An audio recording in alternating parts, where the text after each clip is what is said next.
Bine ați venit, dragilor din Zodia Săgetător, oriunde v-ați afla în această lume. Suntem din nou împreună la o nouă lectură pentru ultima perioadă a lunii iunie, perioada cuprinsă între 22 și 30 iunie.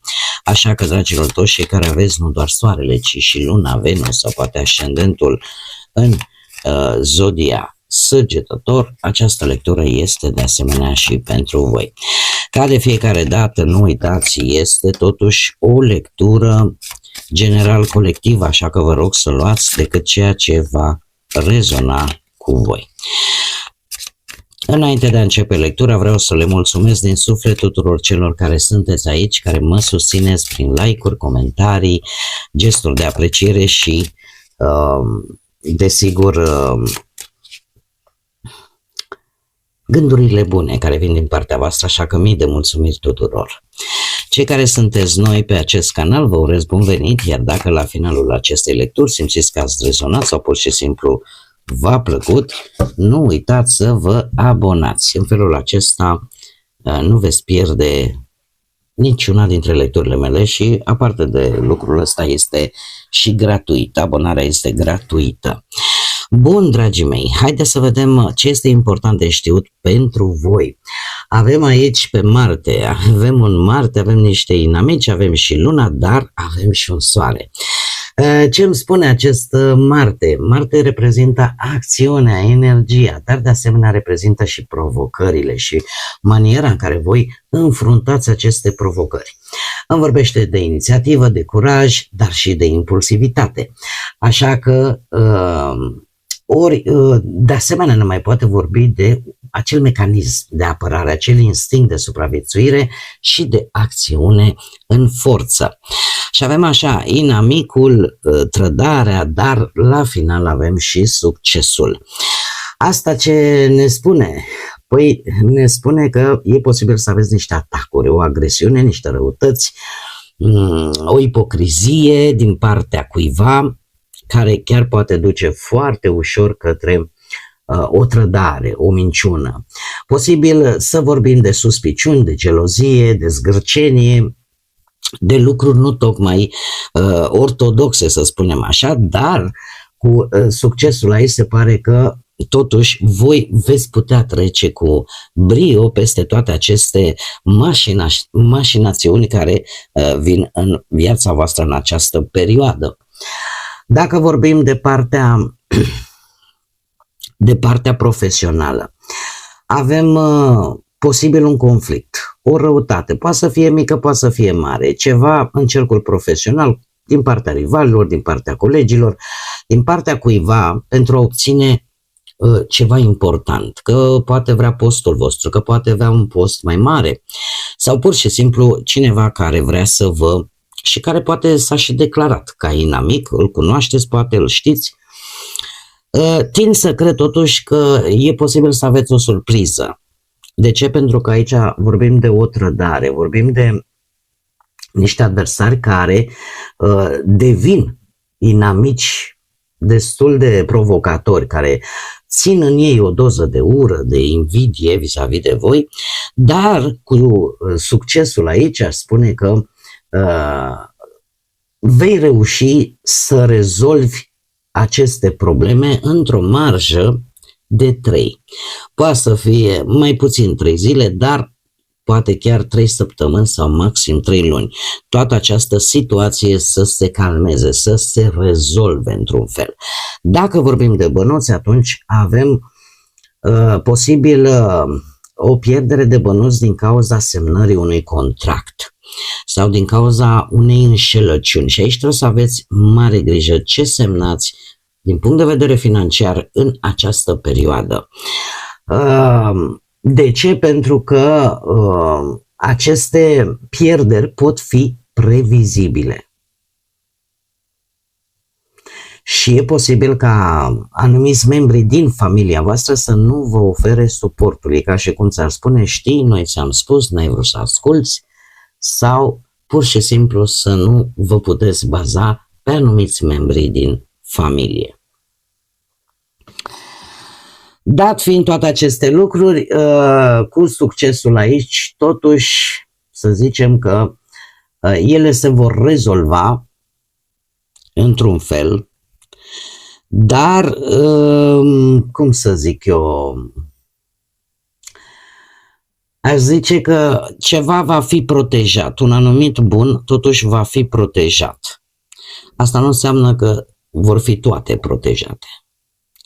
Dacă vorbim pe parte sentimentală, atunci vorbim, mai ales cei care sunteți într-un cuplu, da, formați o relație, o climă de conflict.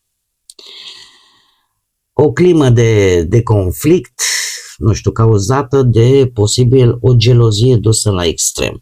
Și aici trebuie să aveți un pic de grijă, cei care vă aflați într-o relație. De ce? Pentru că toate aceste conflicte vin din cauza unor bârfe care va afecta relația. Și atunci apare această neîncredere. Deci atenție la cei din jurul vostru. Bineînțeles că cu succesul aici, cumva, într-un final, se vor liniști apele, dar de ce să bagi bățul prin gard? Sau de ce să asculți? Adică bârfele sunt bârfe. Până la proba contrarie, știți cum e, oricine este considerat nevinovat. Cei singurei, la voi, dragilor, posibil să simțiți o frustrare care vă marchează negativ. O anumită ceva ce nu vă simțiți neputincioși, parcă ceva se repetă, parcă ceva nu vă iese, indiferent cât de mult v-ați chinui voi. Și în afară de asta, câteodată e bine să nu vă încredeți în oricine. Să nu vă încredeți în oricine, pentru că lucrurile se vor schimba. Cumva există și ceva pozitiv, din câte văd eu aici. Pentru că există posibilitatea să găsiți pe cineva, dar totuși nu oferiți încrederea pe tavă. Haideți să vedem ce ne spune și tarotul. Ce vine pentru dragii mei din Săgetător în perioada 22-30 iunie, atât pe plan profesional, financiar sau sentimental.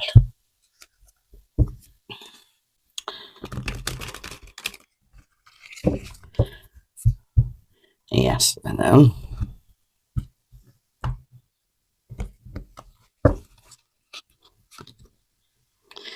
Un as de bâte, nebunul, diavolul, se vede și din cărți.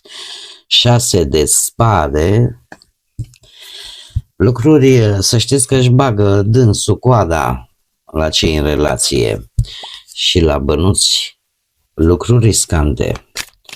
Așa că aveți grijă.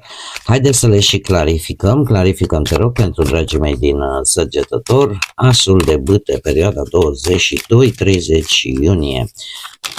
Clarificăm asul de bâte, te rog.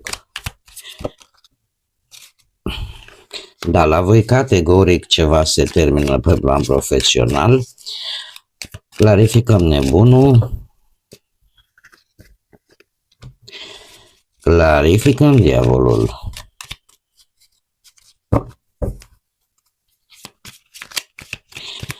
Interesant. Lucrurile, să știți că pe partea banilor se vor mișca foarte repede. Foarte multe, foarte multe, foarte multe. Lăsăm decât una, două. Clarificăm 6 de spade și surpriza perioadei. Bun. Haideți să vedem. Pe parte profesională avem un as de bâte. Să știți că aici e vorba de o șansă, de ceva nou, de un proiect nou. Sau pur și simplu vă vine o idee tare bună, pe care ar trebui să o gândiți chiar în detaliu. De ce vine acest lucru? În urma arcanului major lumea. Ceva se termină. că se termină un proiect, că se termină o muncă, că se termină un job, că se termină un contract. Cumva parcă ești împins, vrei nu vrei, să ajungi la altceva. Aici ceva se va încheia. Eu aș spune, unii dintre voi posibil să vă fi bazat prea mult pe acest job, pe acest contract, pe această înțelegere, pe această colaborare și cumva ați încetinit ritmul. Sau poate ați avut prea mari așteptări pentru viitorul imediat. Cert este, și nu este nimic rău în asta, că în final asta te împinge la o nouă idee, la un nou proiect, la o nouă ofertă. Așa că zic eu că nu este chiar atât de rău. Și de multe ori se întâmplă să dăm de lucruri în viață care pe moment să le percepem într-un fel și ele de fapt să fie în alt fel. Avem așa, nebunul pe partea banilor. Pe partea banilor aș spune că sunteți într-o fază de început. Poate unii dintre voi chiar v-ați gândit, dat fiind că avem și 4 de monede aici. Voi vă plictisiți grav, să zicem așa. 4 de monede, încercați să țineți ori de ceva care are o anumită valoare, un obiect, o proprietate sau de o anumită sumă de bani. Ideea este că puteți deveni prea posesivi sau prea fixați pe anumite bunuri, pe o anumită sumă de bani și din câte văd eu aici, totuși,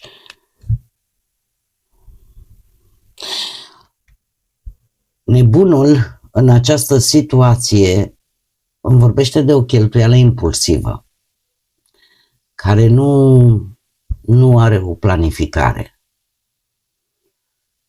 Sau pur și simplu vreți voi să investiți, ați strâns niște bănuți și investiți în ceva destul de riscant fără să vă documentați.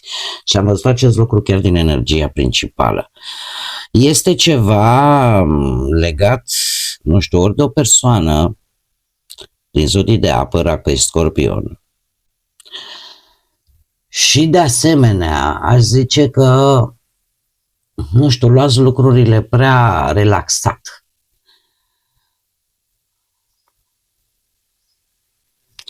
Luați lucrurile prea relaxat. Ori poate voi aveți, ca și ascendent, zodii de apă, Rac pe Scorpion, lucrurile se pare că se vor întâmpla foarte rapid în această perioadă. Când vorbim de bani, e posibil să apară niște cheltuieli sau să vă vină să cumpărați ceva pur și simplu impulsiv. Fără să, și vedem lucrul ăsta cu Marte, fără să acceptați, nu știu, acele oferte în urma unui studiu și posibil uneori să riscați niște bani prin anumite acțiuni prea rapide sau neplanificate sau nu îndeajuns gândite. De aici apare totuși și probabil că această ofertă vă face chiar acest rege de cupe.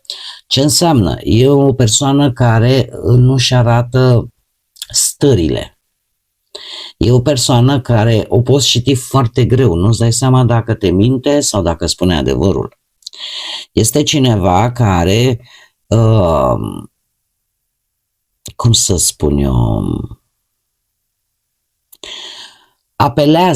poate apela la anumite tipuri sentimentale, să le spunem, sau emoționale, hai să le generalizăm. Cert este că în această perioadă este bine, cum am mai spus, să fiți atenți ce semnați, ce promiteți și cui dați bani. Pentru că, din câte văd eu aici, lucrurile nu stau chiar atât de roz. Și în această ultimă perioadă de iunie, voi chiar trebuie să fiți precauți pentru Totuși chiar dacă, să zicem, lucrurile o iau razna, să nu se piardă tot. Da? Mergem mai departe. Cei care vă aflați într-un cuplu. Că nu văd ce scrie. Cei care vă aflați într-un cuplu, avem desigur arcanul major diavolul, nu știu dacă zodia Capricorn vă spune ceva, încă o dată se repetă zodiile de apă, Rape, Scorpion și zodiile de pământ, Taur, Fecioară, Capricorn încă o dată. Dragii mei, acest arcan major îmi spune că într-adevăr există o anumită dependență în relația voastră, că voi față de partenerii voștri, că partenerii voștri față de voi, dar într-adevăr e o gelozie dusă la extrem, care poate complica foarte mult lucrurile. Asta nu înseamnă că nu există pasiune între voi, că nu există atracție fizică între voi. Există, dar știți cum e, că ce e mult nu e bun. Chiar și atunci când vorbim de lucruri bune, da? O iubire excesivă, o atracție excesivă, neechilibrată, duce la acea gelozie bolnavă, să-i spunem așa. Iubirea este bună, dar în cantități, ca să zic așa, normale, echilibrate, da? Pajul de cupe, de unde provine? Păi avem aici pe cineva foarte, foarte romantic, cineva care a trebuit să lase în urmă poate o relație. Este cum să-i spun eu, este cineva, ori voi, poate, depinde acum unde vă regăsiți, lună, Venus sau ascendent pe zodie de apă sau de pământ. Deci ori Rac pe Scorpion, ori Taur, Fecioară, Capricorn. E cineva care face unul din voi, face gesturi romantice, foarte neașteptate, surprize, face declarații de iubire, de afecțiune, da? Dar toate aceste lucruri să fie interpretate greșit. Să fie interpretate greșit și cu optul ăsta de cupe aici, aș spune că între voi poate veni un moment de distanțare, un moment în care parcă se reevaluează relația și unul dintre voi simte că parcă nu mai primește ce are nevoie și atunci e fix de ajuns, așa cum bine vedem, să mai auzim și niște bârfe și iese ăsta cu cornițe din noi și începem să ne facem tot felul de scenarii. Avem un paj de monede care totuși îmi spune că relația voastră are ocazia să intre într-o etapă de construcție, la modul practic. Ce înseamnă asta?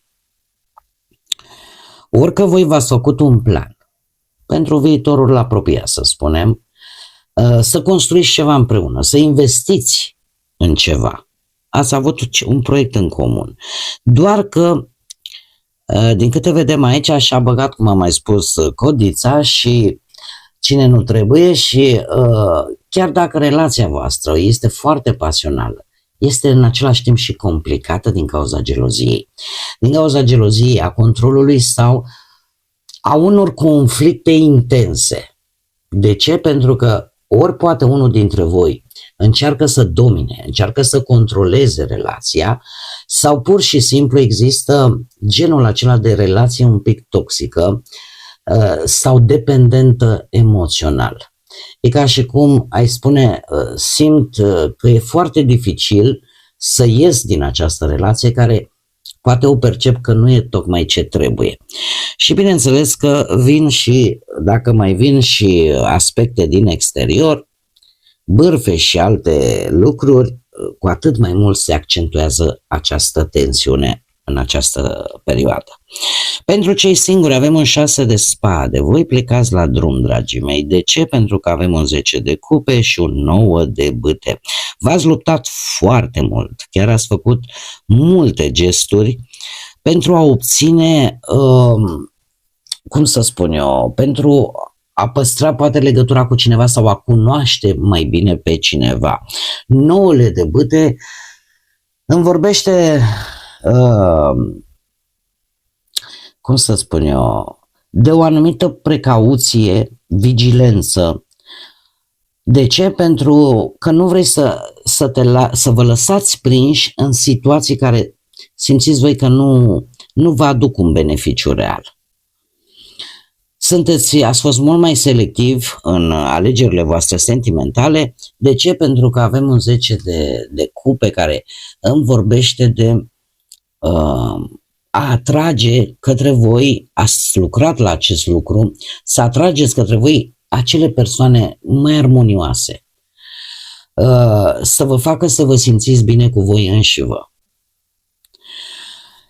Este un lucru important pentru că chiar se pare că ați experimentat sau veți experimenta în curând acea conexiune sinceră, dar și durabilă în același timp. De ce spun acest lucru? Pentru de aici pornește acest 6 de spade, de fapt.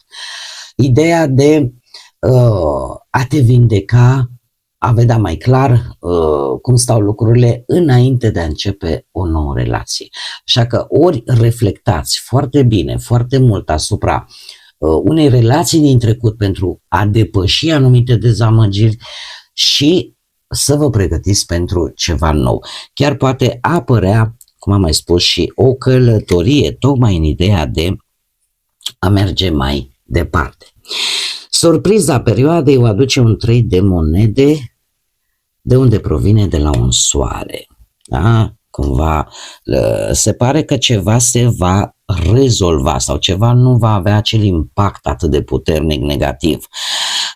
Lucru care va face ca cu 3-ul ăsta de monede să, cum să spun eu, să colaborați cu cineva important care chiar să vă dea un nou, sau să vă redea optimismul. Nu știu dacă zodia Leu vă spune ceva, dar soarele în acest context îmi vorbește de claritate în primul rând, dar și de o energie pozitivă. De o energie pozitivă în mare parte legată de muncă posibil, și vedem aici această ofertă, prin intermediul unor cunoștințe, colaborări. Așa că dacă restul cărților sunt așa cum sunt, cu energia asta schimbătoare, totuși surpriza perioadei o va aduce acest 3 de monede, o colaborare în echipă, alte persoane din jurul vostru care vă pot ajuta totuși să nu vă pierdeți de tot speranța și să mergeți înainte. Da? Să găsiți totuși ceva ce vă trebuie și să vă redea speranța, să vă redea optimismul. Haideți să vedem și care este mesajul pentru voi, dragilor din Săgetători, perioada 22-30 iunie. Și bineînțeles că avem focul reprezentat de Marte, numărul 1 sau numărul 10. Și avem așa. Da. Dă-i drumul acelor emoții care te simți că mognesc în tine și îmbrățișează reînnoirea prezentului. Ideea este că ar trebui totuși să încercați să vă calmați de această Marte. Este într-adevăr o energie foarte puternică și dacă aveți cunoștințe din berbec, probabil că vă veți da seama și de ce. Iar influența lui Marte este foarte bună, de ce ne îndeamnă să avem acțiune, ne îndeamnă să fim curajoși, ne îndeamnă să luăm inițiativă, dar pe de altă parte, așa cum am mai spus, orice lucru, orice energie în dezechilibru, la un moment dat face mai mult rău decât bine. Bun, dragii mei, cam acestea au fost mesajele pentru voi, pentru această ultimă perioadă de iunie. Eu vă mulțumesc tare mult că ați fost alături de mine, iar până data viitoare când ne vom reîntâlni din nou la o nouă lectură, Nu uitați, suflete frumoase, să gândiți înalt, să zburați înalt și desigur să lăsați ca pacea, liniștea, credința și lumina să vă însoțească la fiecare pas.